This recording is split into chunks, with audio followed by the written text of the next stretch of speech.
The Book of Habakkuk is one of the so-called minor prophets, or the 12, but its brevity belies a deep theological weight. To understand it well, one needs to consider its historical context, its literary structure, and its theological themes.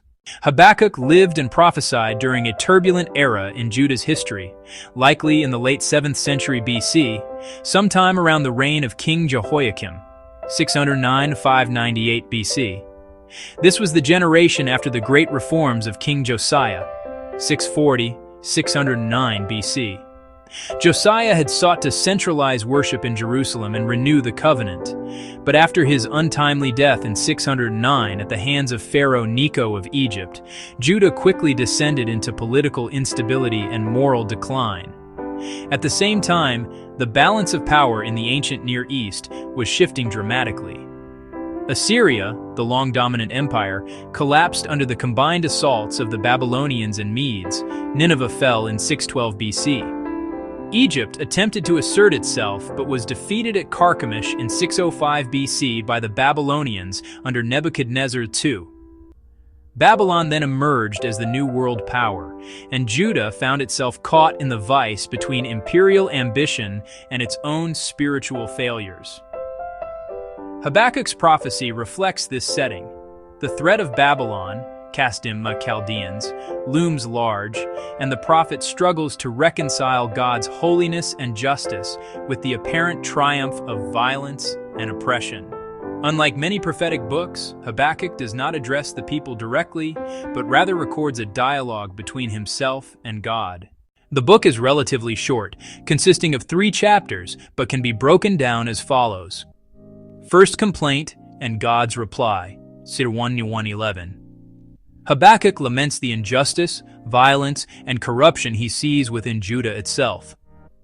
O Lord, how long shall I cry for help, and you will not hear? 1.2. God answers by declaring that he is raising up the Chaldeans, Babylonians, as an instrument of judgment. Yet these Chaldeans are themselves ruthless, fierce, and idolatrous.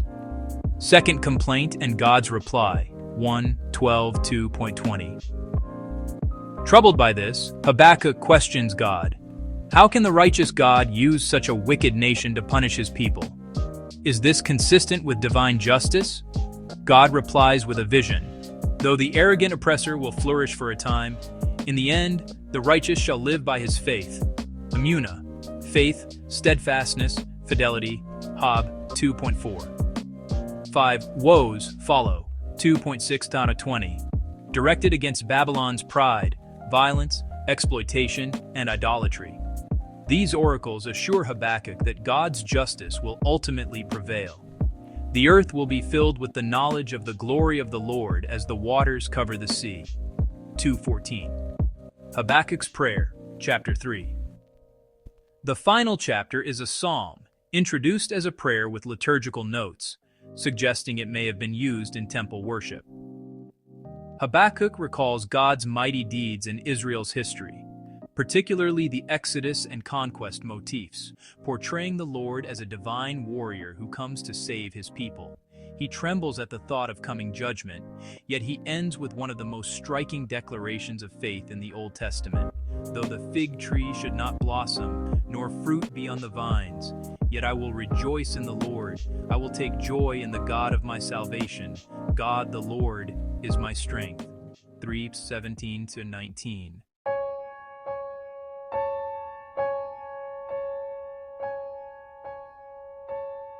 Several major themes emerge from Habakkuk. The problem of theodicy. How can a just and holy God tolerate evil, whether within Judah or in using Babylon as his instrument? Habakkuk wrestles honestly with this question, anticipating later wisdom traditions. Faith and perseverance. The famous line, "The righteous shall live by faith," 2:4 becomes foundational in later Jewish and Christian thought, especially in Paul's letters, Rom 1:17, Gal 3:11, and in Hebrews 10:38.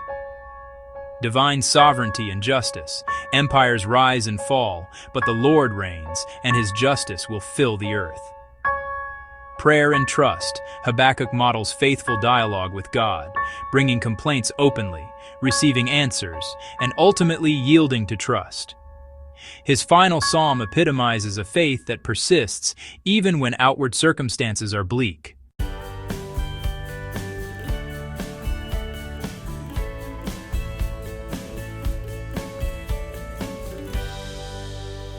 The Book of Habakkuk is a prophetic dialogue and prayer situated in the late 7th century BC, just as Babylon rose to power. It begins with Habakkuk's anguished cry over injustice and God's puzzling choice of the Babylonians as his instrument of judgment. God responds with a vision affirming that the arrogant will fall and the righteous will live by faith. The book concludes with a psalm of confidence, expressing profound trust in God even amid impending disaster. In short, Habakkuk moves from questioning to faith, from lament to praise, making it a timeless text for anyone struggling to trust God's justice and goodness in the face of violence, suffering, and uncertainty.